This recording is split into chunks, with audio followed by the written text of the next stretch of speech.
টার্মটা legal যে টার্মটা এটা অনেকেই সহজে মানে বোঝে না অনেকটা, হ্যাঁ? সো এই জিনিসটা অবশ্যই আমি একদম সংক্ষেপে পরিষ্কার করতে চাচ্ছি। সেটা হচ্ছে যে যারা প্রথমত যাদের well founded fear of persecution আছে, যাদের দেশে যেতে ভয় আছে, যারা মনে করছেন যে আমার জীবনের হুমকি রয়েছে, তারা চাইলে এই দেশে যে আশ্রয়ের আবেদনটা করতে পারেন, তাদেরকে আমরা সাধারণত বলে থাকি ইউকের আইন অনুযায়ী সেটা হচ্ছে অ্যাসাইলাম সিকার।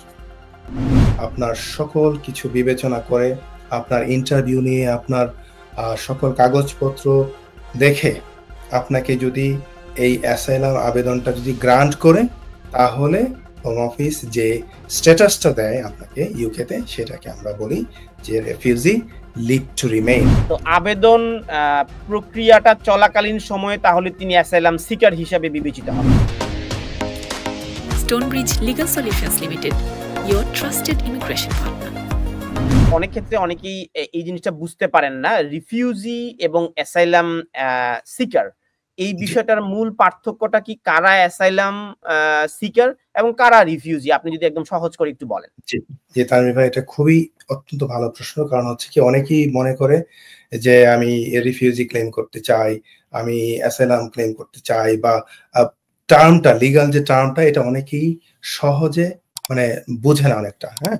সো এই জিনিসটা অবশ্যই আমি একদম সংক্ষেপে পরিষ্কার করতে চাচ্ছি। সেটা হচ্ছে যে যারা প্রথমত যাদের well founded fear of persecution আছে, যাদের দেশে যেতে ভয় আছে, যারা মনে করছেন যে আমার জীবনের হুমকি রয়েছে, তারা চাইলে এই দেশে যে আশ্রয়ের আবেদনটা করতে পারেন, তাদেরকে আমরা সাধারণত বলে থাকি ইউকের আইন অনুযায়ী সেটা হচ্ছে অ্যাসাইলাম সিকার।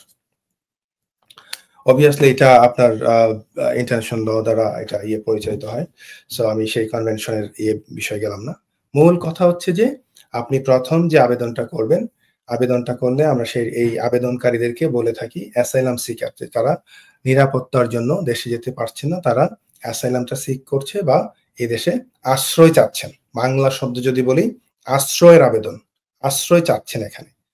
আর যখন আপনার এই আশ্রয়ের আবেদনটা করার পর হোম অফিস আপনার সকল কিছু বিবেচনা করে, আপনার ইন্টারভিউ নিয়ে, আপনার সকল কাগজপত্র দেখে আপনাকে যদি এই অ্যাসাইলাম আবেদনটা যদি গ্রান্ট করে, তাহলে হোম অফিস যে স্ট্যাটাসটা দেয় আপনাকে ইউকেতে, সেটাকে আমরা বলি যে রেফিউজি লিভ টু রিমেইন। তো রিফিউজি স্ট্যাটাসটা পায় হচ্ছে যখন আপনার অ্যাসাইলাম আবেদনটা গ্রান্টেড হয়।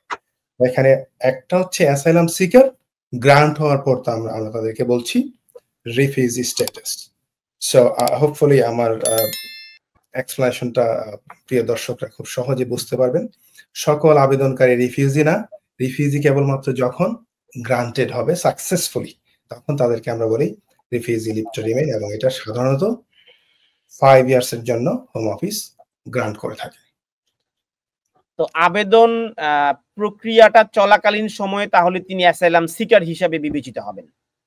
জি, যতদিন পর্যন্ত এটা গ্রান্টেড না হবে। এমনও হতে পারে আপনি আবেদন প্রক্রিয়া চলমান, আপনারটা রিফিউজড হয়েছে, আপনি অ্যাপিলে আছেন, স্টিল কিন্তু আপনি অ্যাসাইলাম সিকার হিসেবে বিবেচিত হবেন। সুতরাং এক কথায় যদি আমি বলি, অ্যাসাইলাম গ্রান্ট হওয়ার আগ পর্যন্ত আপনি অ্যাসাইলাম সিকারই থাকবেন।